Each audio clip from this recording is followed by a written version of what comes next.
so close to each other. Ah, okay. No, but it's funny because usually that's actually very funny. You were here and they were like, move.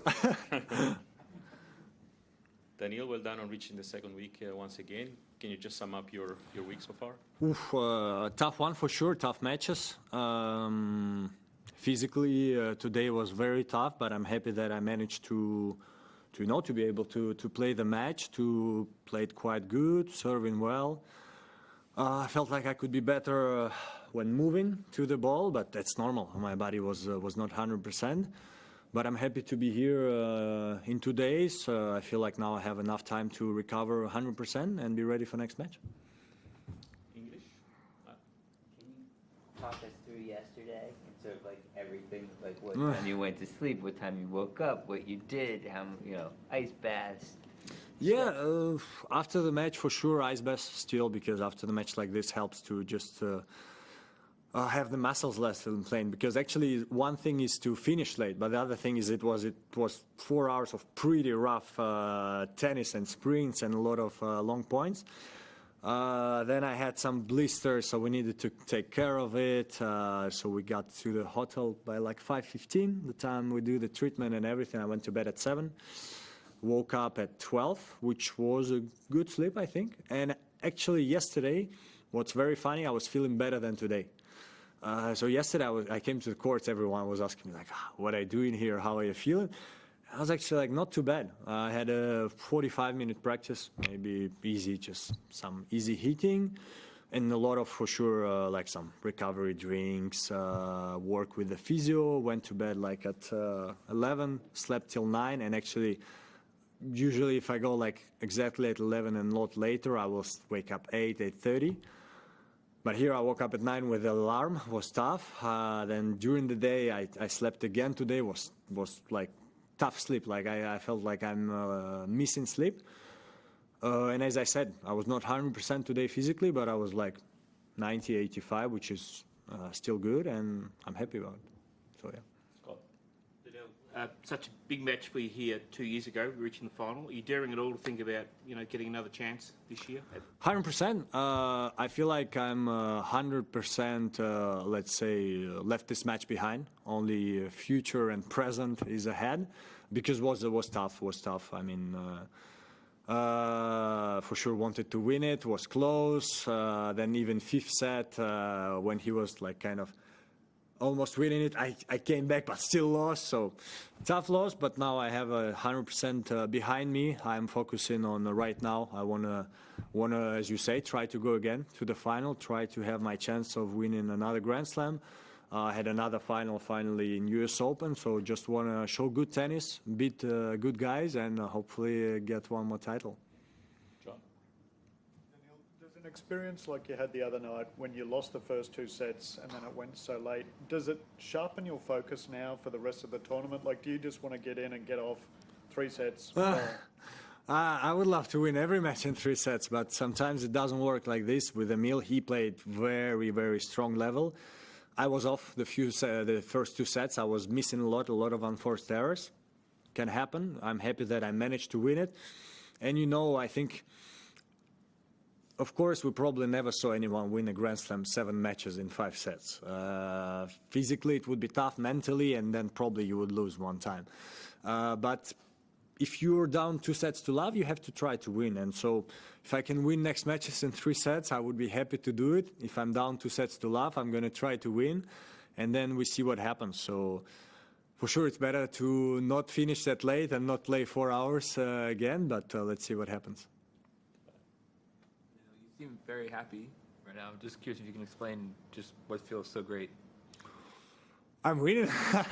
No, I don't know. I'm just, honestly, I felt like I was always a happy person in life, but I think now even more, as I said, this last 1 month and a half, I feel in, how you call it, in peace with myself. I feel like I know where I'm going. I know what I have to do in life. Only talking about me, even if it's selfish, then of course talking about my family and stuff. I know what I want to do. I know what goals I have and how I want to achieve them, and like all these little things. When sometimes even little things you don't know where you're going, you can feel a little off sometimes, and I'm probably gonna feel sometimes like this during the season, especially with tennis, which is so up and down the game. But so far I'm feeling happy and looking forward to what's next. Vicky and Luke. Hello. Stefanos Sakellarides yesterday. Can you tell us your impressions of him? Was funny because first thing he came to me and said that they call him Russian Medvedev in Greece. I don't know if it's true, but I was like, okay. And actually, yeah, I think he said straight away that it's because he's returning very far. And actually, yesterday when I served, he was returning from far and was returning good. So it was a fun practice, but it was an easy one. Like as I said yesterday, I was like hitting 5-10 minutes, and then okay, let's drink, let's stop for a little. But yeah, it was pretty fun, and I saw him a few times in United Cup. I think he can play good tennis. Then we have many players who want to play well, and the higher you go, the tougher it is. So let's see, he's still young, so he has potential. Luke, last one. Daniil, the year was 2017. February 3rd, if I'm not mistaken, Davis Cup, Serbia versus Russia, in the Nice city one. of Niš. Yeah, I remember it very well. Yes, I'm interested to get your impressions of how has Daniil Medvedev developed since then. I remember that was also a very cute moment of Novak giving you a Yeah, it was lift unbelievable. It was unbelievable. like that. There's even a photo from the airport, which I'll show you once. But tell me, how has Daniil Medvedev today processed, Daniil Medvedev ever since? I think I matured a lot. So at the time, I was taking tennis seriously when I was on the court, but kind of, let's call it not 100%, maybe 90% or something like this. So I was already top 100. I gave Novak a tough time, then completely cramped out of the court. And for 3 hours, I couldn't move after the match. It was unbelievable. All about this, actually, this trip was pretty unbelievable, but it was good to know that I can make Novak suffer on the court already back then. But also I cramped because I was not focusing on the food. I could basically eat fast food before the match because I would at the time think it's not important and it doesn't matter. What matters is your forehand, your backhand.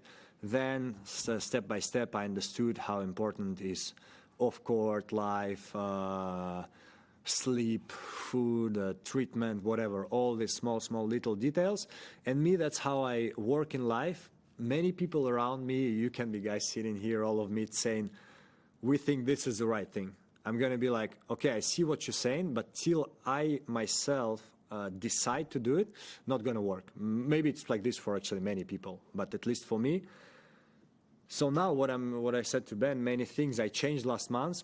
Many people around me would say this before, but now I managed to say, okay, I want to change it even more. So that's the first part about Daniil Medvedev back then, and then for sure the story was unbelievable because again, we practiced with Novak. That was so funny. And he's saying, he was even like kind of, we played Davis Cup in a couple of days. I was like, yeah, are you going? I'm like, yeah, I'm going. That was my first tie. And he was like, when are you going? I was like, Saturday. And he says, do you want to go with me? And honestly, I feel like I'm a pretty shy person. So at first I said, no, the federation took tickets already for me. But it was like with one stop, 3 hours wait and something. And I'm there and I'm like, maybe I actually should have said yes. And in 1 hour when the practice finished, I'm like, no, but really, I can come with you? I was like, yeah. I was like, okay, I will come. And I think that's what sometimes people don't know about Novak. He can be, tough on the court like I can be. He can be this and that. But me, since the first time I met him, I was 400 in the world. Now I'm 3 in the world, was 1 in the world. I feel like he treats me like before.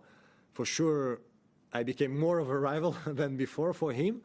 But the treatment off court when we see each other is the same, and I like this about him. I find this very good from him as a person, yeah.